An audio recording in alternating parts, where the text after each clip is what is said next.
যোৱা দুটা দিন গুৱাহাটীকে ধৰি ৰাজ্যখনৰ বিভিন্ন অঞ্চলত যথেষ্ট পৰিমাণে বৰষুণ হৈছে আৰু আমাৰ বতৰ বিজ্ঞান কেন্দ্ৰই কেইবাটাও আগতীয়াকৈ আগজাননী দিছে।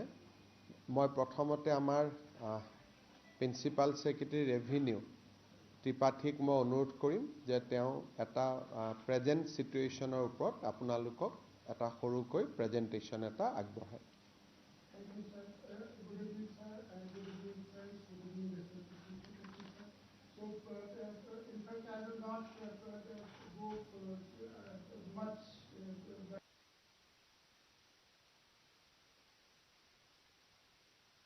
Light imagery that is showing that there is a lot of cloud push towards the northeast. It is from Bangladesh side as well as also from this side. So basically the northeast is getting lot of cloud push, and that is basically causing a huge rainfall that is predicted by the IMD in next today is the peak, and tomorrow again it will continue, and thereafter it is likely to subside. But the districts which are likely to be affected is western Assam, and particularly this Kamrup and Kamrup Metro. In fact, though in the report it is being shown as orange, but now the IMD has upgraded its alert to red for Kamrup and Kamrup Metro. Now, how it is impacting? Suppose if I take the 4 days forecast.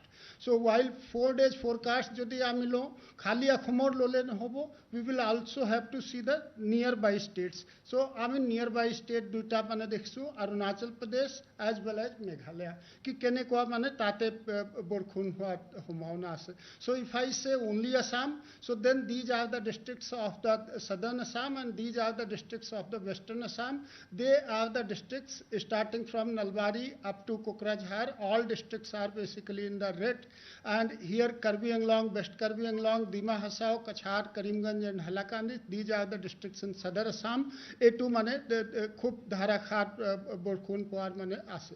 If I shift to this prediction tomorrow, कि तो हमार prediction को था कि ऐसे कि जी आजिर prediction ऐसे to maximum accuracy था के काली ऐसे to 95% accuracy था के तो है कहने काली कहने है to आको update होबो, then it will be. But what it looks like कि Western Assam will receive rain tomorrow also. Day after tomorrow pura alap mane to hoka hobo. So that way how this is building the situation. Now it is compounded by another thing. Meghalaya is receiving a very heavy rainfall today. So Meghalaya बेसी पानी आसे, हमार Western Assam बेसी पानी आसे, Southern Assam बेसी पानी आसे. So that basically puts us in a very precarious situation, and that is why this kind of alertness. In fact, last 1 week, more than 1 week, we have been giving this alert that people should be alert about the landslide as well as floods, because the kind of situation which is building up is really precarious. Now I am coming to little bit that what kind of flood preparedness etc. we did. So we have pre-positioned our NDRF, SDRF at 8 locations. These are the 8 districts where NDRF is located. There are 58 positions where SDRF is there. 6 locations where we have made a new kind of force, that is DDRF, District Disaster Response Force. Then we have Honorable Minister and nodal officers appointed from district different revenue department as well as ASDMA. They have visited to different districts, reviewed the situation. Honorable Minister himself visited Dhemaji, Madhuri, Lakhimpur, Biswanath, Sonitpur and Tamilpur. And thereafter we have seen today Honorable CM had a VC with all the districts for reviewing the situation with all of them. And allocation of OMSS rice from FCI, we have got 20,000 metric ton, and that rice we have allocated to the districts. We have also placed 100 crore rupees to them. And this multi-layered flood preparedness starting from the thematic meetings that we started from the ASDMA in the month of March. We completed, these are the dates which is given, starting from 5th March, 27th March we did in the ASDMA. Then all thematic groups, 7th April, Honorable Honorable Revenue Minister had a thorough review. Thereafter, the respected Chief Secretary sir had a thorough review, and thereafter the field visit by different dignitaries that I have already said. So these are the things which were part of the preparedness. We did all the kind of things. Still, I am moving. There are certain do's and don'ts for the people. In fact, landslide is very, very important thing. So these are the districts, that is Kachhar, Dima Hasao, Hailakani, Kamrup Metro, Karbi Anglong, Sri Bhumi, and West Karbi Anglong. The people who are living in the landslide affected areas of these places, they are requested to kindly be very, very, means they should be very, very alert. We have requested all the DDMAs of these districts that please identify the safe shelters. In fact, Guwahati today we had 3 incidents, and safe shelters basically were very, very helpful. In fact, immediately DC responded that yes, people should be relocated to the safe shelters. Pre-identify the safe shelters, encourage people to go to the relief camps of the safe shelters. It may be little bit of inconvenience, but much better than losing the life. So that is the thing about this. These are the 3 places where the landslide has been reported today in Guwahati, and we have responded immediately. So this is the situation. These are the do's and don'ts we have circulated from the ASDMA time and again. We will share this presentation with all of you so you can use this. So these are the do's and don'ts, and thank you very much. This is what we wanted to do in a very, very nutshell. Thank you, everyone. 3 places in Guwahati, yes. Yes. Oh, okay, that slide I will just show. So, these are the 3 places in Guwahati where we have got the report. সাংবাদিক বন্ধু বান্ধৱীসকল, আপোনালোকে সকলোৱে এই প্ৰেজেন্টেশ্যনটো দেখিছে যে বাংলাদেশৰ পৰা হোৱা ডিপ্ৰেছনৰ কাৰণে আমাৰ সমগ্ৰ অসমতে এটা ক্লাউডৰ বহুত ডাঙৰ প্ৰেছাৰ এটা একমুলেট হৈছে, আৰু আজি দিনটো কমপ্লিটলি তেওঁলোকে ৰেড দেখুৱাই থৈ দিছে। কালিও সন্ধিয়ালৈকে পৰিৱেশ একে থকাৰ সম্ভাৱনা আছে, তাৰ পিছত গ্ৰেজুৱেলি ই অৰেঞ্জ, তাৰ পিছত গ্ৰীণ, অৰ্থাৎ এই গোটেই অহাকালিও আজিৰ দৰে অৱস্থা হোৱাৰ সম্ভাৱনা আছে।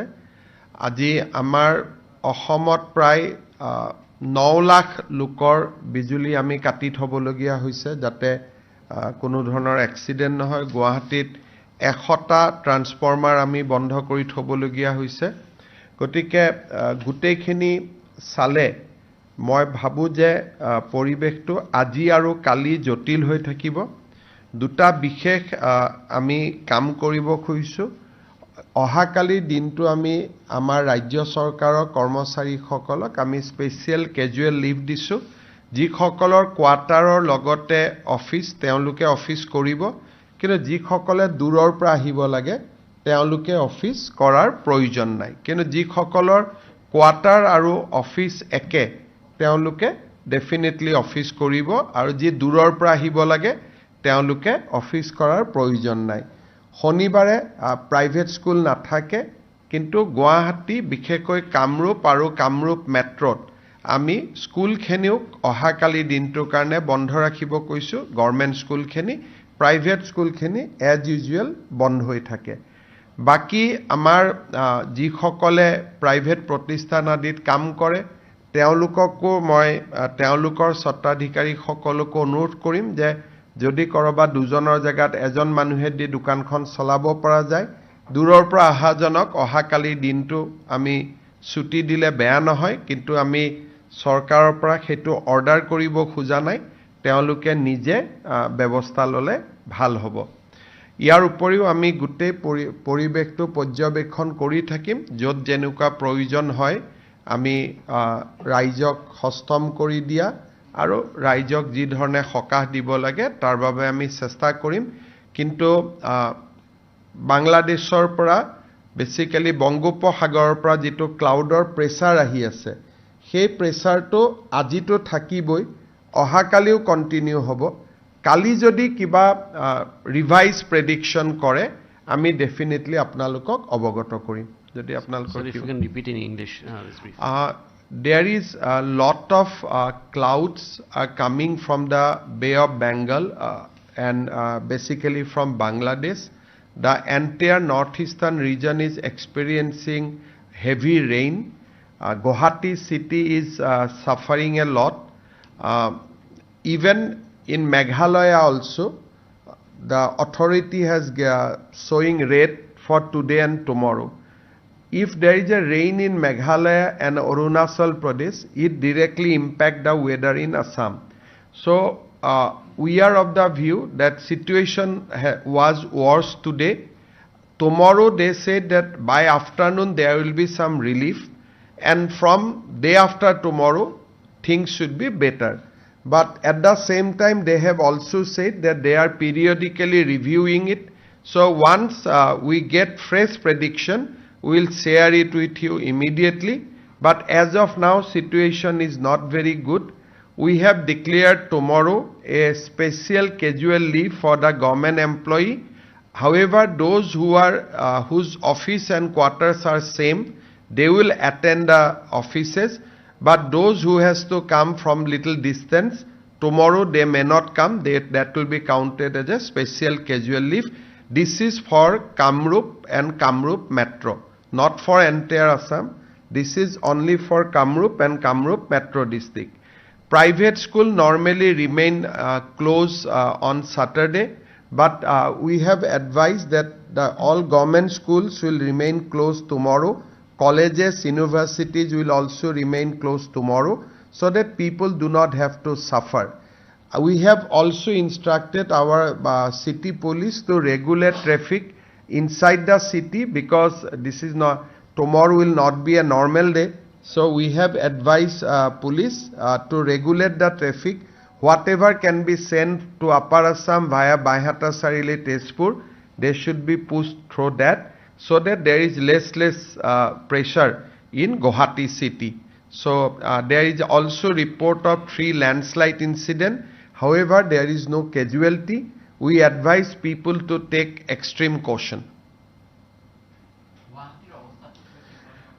গুৱাহাটীত আমি দেখা পাইছো যে গুৱাহাটীত কেইটামান জায়গাত পানী উঠিছে। ৰুক্মিণী গাঁও, হিজুবাৰী, বশিষ্ঠপুৰ, পাঞ্জাবাৰী, খাটগাঁও, অনিলনগৰ, ত্ৰিপুৰা ৰোড, চানমাৰী, মালিগাঁও। কিন্তু মই মালিগাঁৱৰ পৰা এতিয়া আহিছো, বহুত নহয়, কিন্তু এইকেইটা জায়গাত বৰষুণৰ পানী আছে। বৰষুণটো কমিলে পানীখিনি ওলাই যাব, কিন্তু যেতিয়ালৈকে কণ্টিনিউৱাছ বৰষুণ আহি থাকে তেতিয়ালৈকে তো ৰিলিফ নাপায়, কাৰণ যিমান পানী ওলাই যায় তাতকৈ বেছি পানী ওপৰৰ পৰা পৰি আছে। জুৰুডৰ এতিয়ালৈকে মোৰ হাতত ৰিপৰ্ট অহা নাই, কিন্তু মই ক'লো ৰাতিপুৱা মই 12টা বজাত যাওঁতে ৰাস্তা ধুনীয়া হৈ আছিলে, মই নেশ্যনেল হাইৱে দি পাৰ্টি অফিচত গৈছিলোঁ।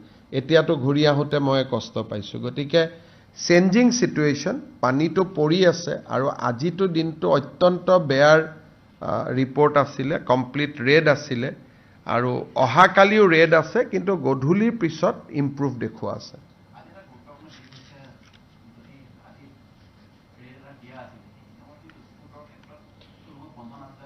চক ৰেড এলাৰ্ট আমি যোৱা 7 দিনৰ পৰা জনাই আছো। এতিয়া ডিপেণ্ড কৰে স্কুলৰ অথৰিটিয়ে কেনেকৈ ৰেড এলাৰ্টটো একচেপ্ট কৰে, কিন্তু আপোনালোকৰ মোবাইলত চালে দেখা পাব যে যোৱা 7 দিনৰ পৰা 22 তাৰিখৰ পৰা আমি কণ্টিনিউৱাছ জনাই আছিলোঁ যে আজি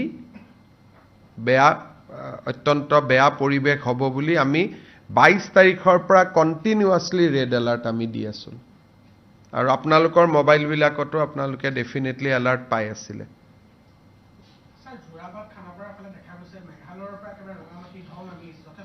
চক আজি মেঘালয়ত বহুত বৰষুণ হৈছে, আপোনালোকক দেখুৱাতে দেখিছে। এটি যে বহুত বেছি ৱৰ্ষ্ট কণ্ডিশ্যন, মেঘালয়ৰ পৰা ধাৰাসাৰ পানী নামি আছে, আৰু মই ভাবোঁ ৰাতি আৰু নামিব, কাৰণ পাহাৰৰ পৰা একুমুলেট হৈ আহি থাকে। গতিকে আজি আৰু কালিৰ দিনটো পৰিৱেশ যথেষ্ট জটিল হৈ থাকিব, কিন্তু কালি আবেলিৰ পৰা ইম্প্ৰুভ হোৱাৰ সম্ভাৱনা আছে। আৰু মেঘালয়ত আজি বহুত বৰষুণ হৈছে, মেঘালয়ৰ পানীটো নামি আহোঁতে 12 ঘণ্টা লয়। গতিকে নামি অহাৰ প্ৰক্ৰিয়াটো চলি আছে, আৰু ই নেক্সট 12 আৱাৰ্ছ নামি থাকিব, কাৰণ কোনোবাটো শ্বিলঙৰ পৰা নামি আছে, কোনোবাটো জোৱাইৰ পৰা নামি আছে। গতিকে আল্টিমেটলি কেটছমেণ্ট এৰিয়াটো অসমতে আহিব। সেইকাৰণে বৰষুণ আমাৰ ইয়াত কমিলেও কিছু এৰিয়াত পানী সোমাই থাকিব মেঘালয়ৰ পৰা তাৰপিছত লাহে লাহে বৰষুণটো কমিলে আমি কিছু এৰিয়া লগে লগে ৰিলিফ পাই যাম কিন্তু বৰষুণটো কমিব লাগে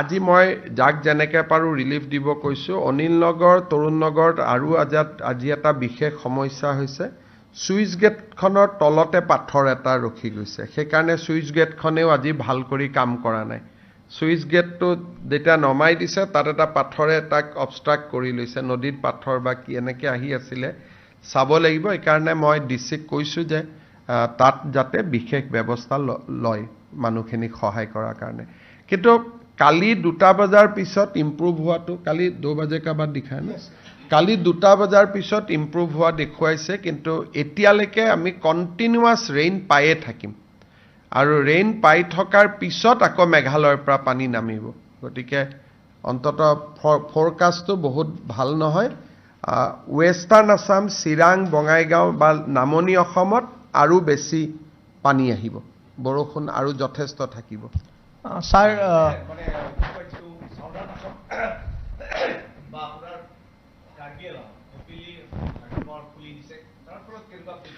খুলিটো দিবই লাগিব তাতে পানী জমা হৈ গৈছে গতিকে বৰষুণৰ পানীটো যথেষ্ট একাৰণে ৱেষ্ট কাৰ্বি আলঙত অলপ বানপানীৰ ৰিপৰ্ট আহিছে ৱেষ্ট কাৰ্বি আলঙত বাকি জায়গাত নহয় বৈঠালাংছুৰ আশে-পাশে কিছু এৰিয়াত ফ্লাড হৈছে কিন্তু এনেকুৱা নহয় যে একেবাৰে বিয়ন্ড কন্ট্ৰোল কিন্তু আমাৰ ৰিলিফ অলৰেডি ৰিচ কৰিছে আজি দিনটো যদি কয় যে কৰবাত বানপানী হৈছে নেকি ৱেষ্ট কাৰ্বি আলঙত তাৰ ইম্প্যাক্ট আছে আৰু বৰাক উপত্যকা পাহাৰীয়া জিলা দুইখনতে আজি তুমুল বৰষুণৰ সম্ভাৱনাও আছে বৰষুণ পৰিও আছে স্যাৰ ৰুক্মিণী গাঁৱৰ কথা এটা কওঁ তাতো বহুত লোক এতিয়াও পানীৰ তলত আছে বা তেওঁলোকৰ ঘৰো আছে তাত কিবা ৰিলিফৰ ব্যৱস্থা কৰিছে ৰুক্মিণী গাঁও আৰু হাতগাঁৱত 2টা ৰিলিফ কেম্প আমি কৰিব দিছো আৰু ডিচিয়ে গোটেই ৰাতি মানুহখিনিৰ লগত সম্পৰ্কত থাকিব মই তেওঁলোকক কৈছো আমি ইয়াৰ পৰাও যা যোগাৰ কৰি থাকিম যিমানটো পাৰো কিন্তু পানীটো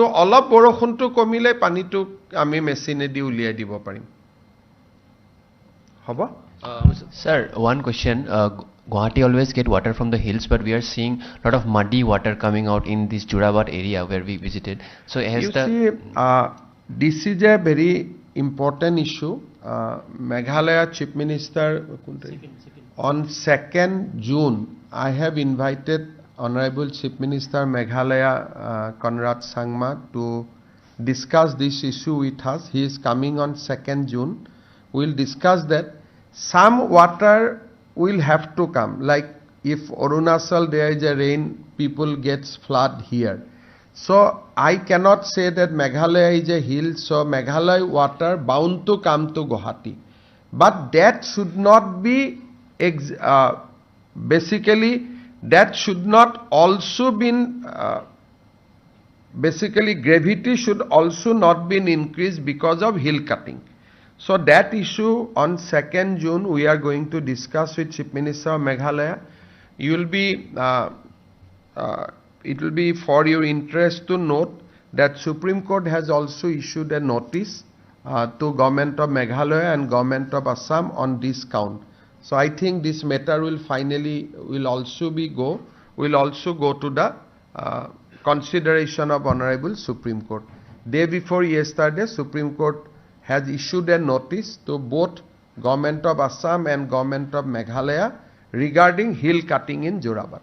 But sir, do you think that this hill cutting issue that you're talking about is really aggravating the things very much? You see, আজি আৰু কালি যেটো পৰিবেশ হৈ আছে, I should not blame any state because the situation is really grave.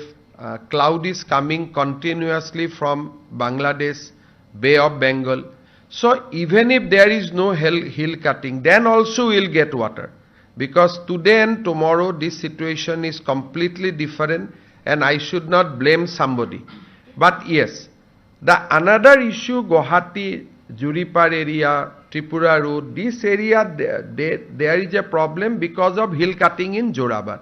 But today's situation is much more bigger.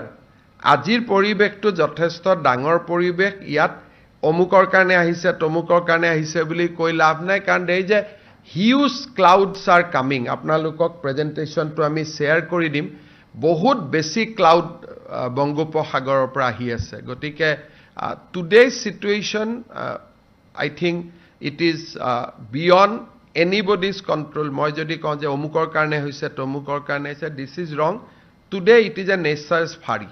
So Also, sir, are we bracing for a flash flood situation in some of the flood plains, given the fact that there is so much of rain in Meghalaya, in Arunachal Pradesh, in Bhutan?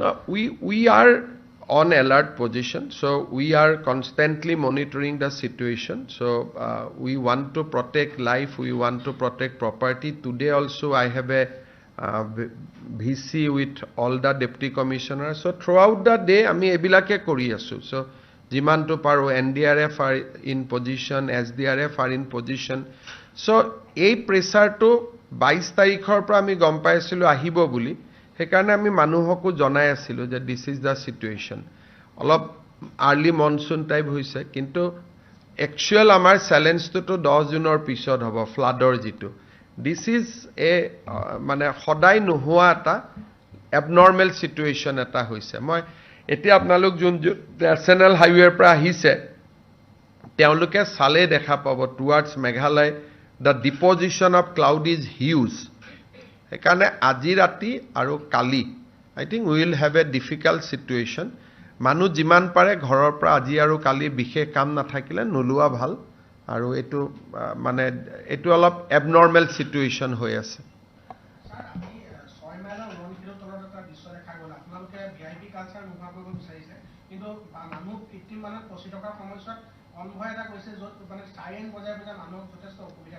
কোনে কৰিছে তো মই নাজানো কোনবাই কৰিছে যদি এটো definitely এটো উচিত নহয় আৰু এতিয়াতো মই গৈ চাই আহিছো কনভয়ত গৈটো লাভ নাই মই ৰখি আহিছো এতিয়া আপুনি যদি নেশ্যনেল হাইৱেটি আহে কনভয় লৈ লাভ নাই তাতে যিটো পৰিবেশ হৈ আছে গতিকে কোনবাই অলপ সুযোগ পাই যদি উলাই গল আৰু কিন্তু আদাৰৱাইজ এটো পসিবল নহয় এতিয়া আৰু অলপ এটো হৈ যায় रुक्मिणी नगर फ्लाईओभारখন আমি খতম কৰিব লাগিছিল মে মাহত কিন্তু তেওঁলোকে মেত পাৰা নাই জুনত খতম হৈ যাব জুনৰ শেষৰ ফালে বা জুলাইৰ ফাৰ্ষ্টত এটো বাৰু এটা টিপিক্যাল প্ৰবলেম বিশেষ এটা কাৰণত হৈ আছে তাৰ পিছত আমি পাৰ্মানেন্ট ৰিলিফ পাই যাম এটো এটা আৰু ম্যাক্সিমাম এমাহ লাগিব হ'ব স্যাৰ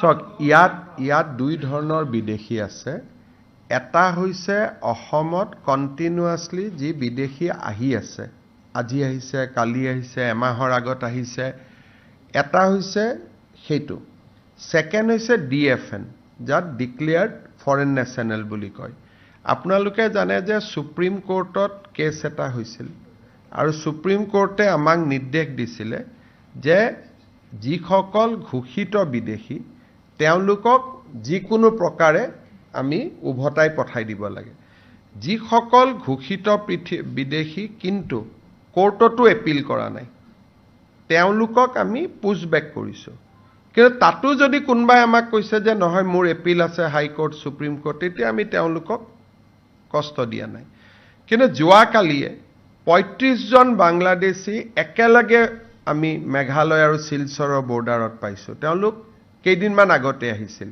গতিকে তেওঁলোকৰ ক্ষেত্ৰত আমি লগে লগে পুশবেক কৰি দিও আৰু তৃতীয়তে দেৰগাঁৱত আমাৰ আৰক্ষী অধীক্ষকসকলৰ মিটিং হৈছিল তাতে আমি সিদ্ধান্ত লৈছো যে আমি ফৰেনাৰ্স ডিটেকশনটো আমি স্পিড কৰিম কাৰণ এনআৰসি বনোৱা পৰিবেশৰ কাৰণে detection of ফৰেনাৰ্স was temporarily suspended অঘোষিতভাৱে যে যেহেতু এনআৰসিৰ প্ৰক্ৰিয়াটা চলি আছিল এতিয়া দেৰগাঁৱৰ আৰক্ষী সন্মিলনত আমি সিদ্ধান্ত লৈছো যে আমি বিদেশীক যেটো চিনাক্তকৰণৰ প্ৰক্ৰিয়া সেইটো আমি এক্সপিডাইট কৰিম সেইটো আৰু আমি খৰতকীয়া কৰিম গতিকে অহা কেইদিনমানত পুশবেকো হ'ব চিনাক্তকৰণৰ প্ৰক্ৰিয়াও চলিব আৰু ভাৰত চৰকাৰে কিছু মানুহক বাংলাদেশ চৰকাৰৰ লগত যোগাযোগ কৰিও পঠিয়াব তিনি ধৰণৰ প্ৰক্ৰিয়া চলি থাকিব Mr. Chief Minister, on this, there are media reports that the Guwahati High Court has sent a notice to Assam government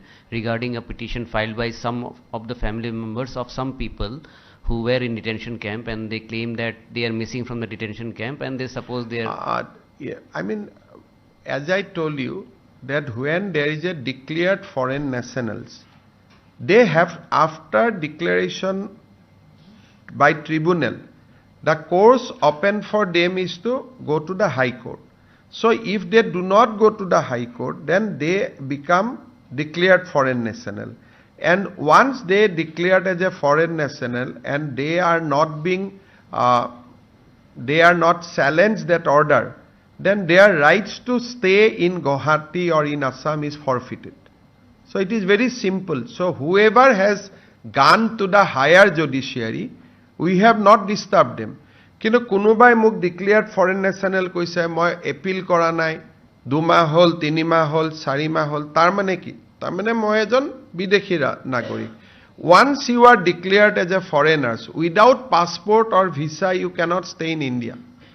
But there have been some media reports in Assam, as well as there are a lot of media reports coming out of Bangladesh of particularly one person who is giving interviews saying that he has a case in Supreme Court pending. I mean and he has been somebody may have a Supreme Court case, he has to produce the order before the police. Then police will take care of that. So there are many people who have said that I have court order and we have allowed them to stay. So it is all about judicial process. If judiciary has given a stay order, we have respected that. But if there is no order, or even if there is an order, you have not shown the order. So it is, I don't know the practical case because I don't see video from Bangladesh. But our procedure is very simple, that if you are declared foreign national, you have not preferred appeal against the order of the tribunal, then you are bound to be pushed back. So we have 30,000 people who are, after declaring foreign national, they have become, they disappear. So if we get them somewhere, we have to take action. You have all know that what was the order of Justice Oka and Justice Ujjwal Bhuiyan. So we are working as per law. There is nothing, you have only reported, সব তো অসমৰ পেপাৰতে Bora Bora headline ওলাইছিল যে this is the order of the court.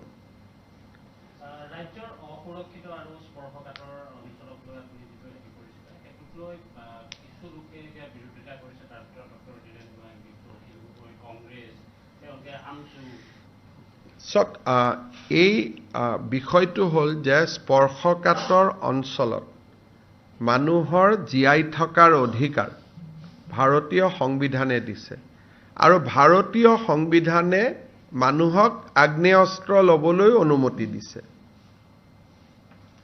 subject to certain rules and regulation.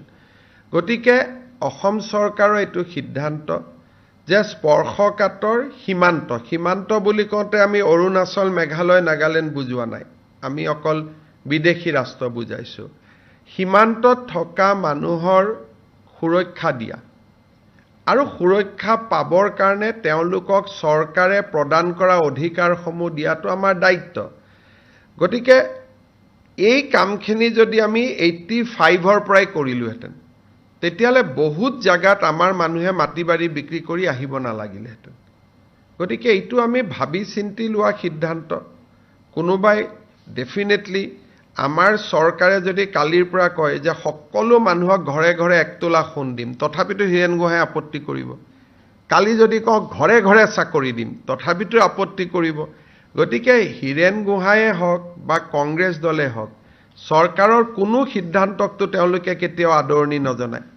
আদৰণি জনাই জানো গতিকে তেওঁলোকে যদি সদায় আমাক আদৰণি জনালেহেঁতেন এটা কথাত বিৰোধিতা কৰিলে তেতিয়ালে তেওঁক আমি সিৰিয়াসলি ললোহেঁতেন কিন্তু তেওঁ লক্ষ্মীনাথ বেজবৰুৱাৰ প্ৰতিমূৰ্তিৰ পৰা আৰম্ভ কৰি যিকোনো জুমুৰ প্ৰদৰ্শনলৈকে সকলোতে তেওঁলোকে আপত্তি কৰে গতিকে তেওঁলোকৰ আপত্তিটো বহুত বিচাৰ কৰি লাভ নাই কিন্তু আপোনালোকে যদি সোশ্যাল মিডিয়া চাই ভুক্তভোগী ৰাইজসকলে ইয়াক বহুত আদৰণি জনাইছে স্যাৰ কাইলৈ কেকে হেণ্ডিকৰ যি এক্সাম আছে সেই এক্সামটো হ'বনে মই আগতে কৈছো যে তেওঁলোকে ৰিচিডিউল কালি গুৱাহাটীত পৰীক্ষা ৰিচিডিউল কৰাটো ভাল ক্যান্ডিডেট সকল আহি নাপাব পাৰে কিন্তু এতিয়া কেনেকুৱা এক্সাম পিছুৱাব পাৰে বা নোৱাৰে মোৰ মতেদি ভিচিৰ পৰা আপোনালোকে সুধিলে ভাল হ'ব কিন্তু মই এটাই কথা কম যে কালি গুৱাহাটীত 2 বজালৈকে বৰষুণ যথেষ্ট থকাৰ সম্ভাৱনা আছে আৰু ৰাতিপুৱা এনেকুৱা হ'ব পাৰে ডাৱৰটো উৰি গলে বৰষুণ নাহিবও পাৰে সো